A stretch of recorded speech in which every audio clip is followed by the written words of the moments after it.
حضرت عثمان غنی رضی اللہ تعالیٰ عنہ کو اللہ کے نبی صلی اللہ علیہ وسلم نمائندہ بنا کر بھیجے، مکہ مکرمہ جا کر بات چیت کر کے آؤ، صلح حدیبیہ سے پہلے کا واقعہ۔ حضرت جانے لگے، آخری ملاقات جن صحابہ سے ہوئی، ان کا جو پاجامہ تھا آدھے پنڈی پر تھا۔ صحابہ نے کہا کہ حضرت آپ مکہ مکرمہ کے رؤساء سے جا کر ملیں گے، ایسا لباس پہننا ان کو پسند نہیں، بڑا عیب لگتا ہے، آپ لمبا پائجامہ پہن لیجئے۔ حضرت سیدنا عثمان غنی رضی اللہ تعالیٰ اور ایک صحابی جو کسرا کے دسترخوان پر تھے، نوازا کے گر جانے پر اٹھا کر کھایا، ان دونوں کے جملے حدیثوں کے اندر آتے ہیں، اَأَتْرُكُ سُنَّتَ حَبِيبِي لِهَؤُلَاءِ الْحُمَقَاءِ، یہ احمق، یہ نالائق، یہ بے وقوف، یہ جاہل قوم کی وجہ سے کیا میری محبوب کی سنت چھوڑ دو؟ سنتوں کو تم نے قتل کیا۔ شادی محلوں کے اندر، شادی خانوں کے اندر کیا بے حیائی نہیں ہوتی؟ کیا آنکھ کا زنا نہیں ہوتا؟ کیا کان کا زنا نہیں ہوتا؟ کیا زبان کا زنا نہیں ہوتا؟ اللہ کے گھر کو ویران تم نے کیا، ایک بابری مسجد کا رونا رو رہے ہو، ایک بیت المقدس کا رونا رو رہے ہو۔ جب بارش اللہ کے حکم سے ہوتی ہے، کھیتی اللہ کے حکم سے ہوتی ہے، اولاد اللہ کے حکم سے ہوتی ہے، عزت اللہ دیتا ہے، ذلیل اللہ کرتا ہے، تو حکمرانوں کو بھی عذاب بنا کر اللہ نے مسلط کیا ہے۔ اور ہم اگر ایسا سر پھوڑ کر حجر اسود پر، کعبے کے ملتزم پر سر پھوڑ لے، جب تک گناہوں سے نہیں بچو گے، نبی صلی اللہ علیہ وسلم کے طریقے پر نہیں چلو گے، اولیاء کے طریقے پر نہیں چلو گے، سات زمین سات آسمان اور گڑے ہوئے مردے اور آئندہ آنے والے انسانوں کو لے کر سورہ اسرافیل تک، اسرافیل علیہ السلام کے سور پھونکنے تک بدعا دو، ٹس سے بس ہونے کا نہیں ہے۔ وقت ختم ہو رہا ہے۔ ہمارا ایک معمول ہے کہ ہر مجلس کے آخر میں ایک سوال رکھتے ہیں۔ پچھلی مرتبہ ہم نے کہا تھا عالمگیر رحمت اللہ علیہ جب ہندوستان کے بادشاہ تھے، بڑی قیمتی باتیں آنے والی تھی۔ ہمارے بادشاہ عدل کیسا کیا کرتے تھے، انصاف کیسا کیا کرتے تھے، کس طریقے سے انہوں نے محکوم کے ساتھ سلوک کیا، انسانوں کے ساتھ سلوک کیا۔ آج اگر کوئی ٹوٹیوں کا بڑا کونسلر بنتا ہے تو اس کا جھوٹا چاٹنے والا، اس کی چمچا گیری کرنے والا بڑے بڑے اپارٹمنٹس کا مالک ہوتا ہے۔ عالم آج ہندوستان کے اندر جو سلیبس ایجوکیشن کا بنایا جا رہا ہے، ایسا آٹومیٹک سسٹم رکھا ہے کہ یہاں LKG UKG میں ڈالا، SLC پڑھ کر نکلا تو وہ مرتد بن کر نکلا، نبی کا دشمن بن کر نکلا، اسلام کا دشمن بن کر نکلا۔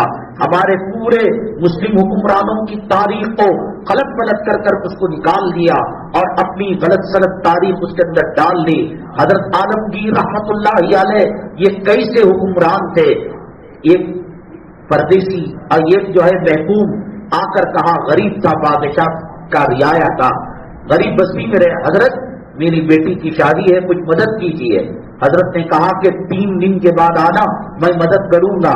رات میں حلیہ بدل کر وقت کا بادشاہ، آج کے MLA، آج کے حکمران الیکشن کے موقع پر 50 کروڑ خرچ کرتے ہیں تو 3 مہینوں کے اندر 100 کروڑ کما لیتے ہیں۔ حضرت عمر الخطاب رضی اللہ تعالیٰ عنہ نے فرمایا، نیل کے ساحل پر اگر کسی کتے کو بھی زخم لگے گا، عمر کو خوف ہے کہ اللہ کہیں اس کا مواخذہ نہ کر لے، اللہ کہیں پکڑ نہ لے۔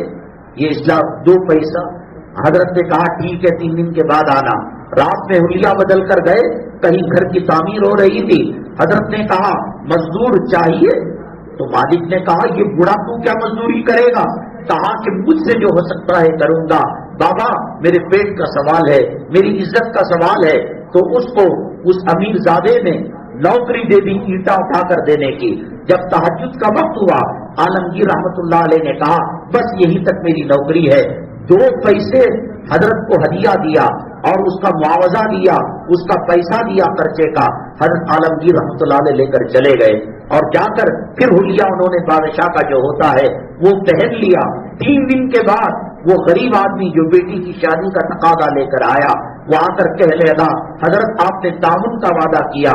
حضرت روتے ہوئے کہا 3 دن کی محنت مزدوری اور کوشش کے بعد بس یہی پیسہ جمع ہوا ہے، دیکھو گھر میں برکت، حرام کے پیسوں سے نہیں آتی.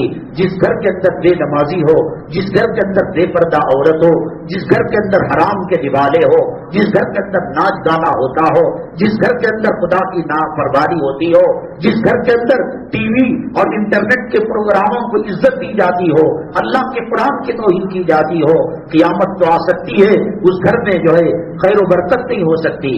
2 پیسے آج کے مان لو کہ 20,000 میں کہاں شادی ہوگی؟ تو حضرت کو دے دیا. وہ بڑا شرمندہ ہو کر غریب آدمی اتنا بڑا بادشاہ 2 پیسے دے رہا ہے، کیسے کما؟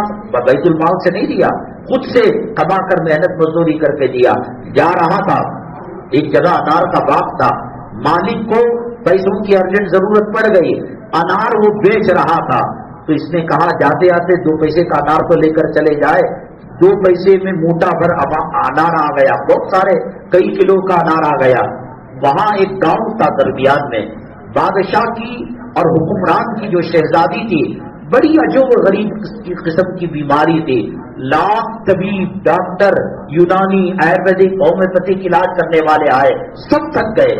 تو ایک فقیر نے کہا بادشاہ جہاں بنا آپ کی بچی کا میں علاج کروں گا، شرط یہ ہے کہ ابھی انار کا رس چاہیے. یہ جا رہا تھا، اس نے کہا کہ دیکھو یہ انار لے کر جا رہا ہے، بھیا کتنے میں دو گے؟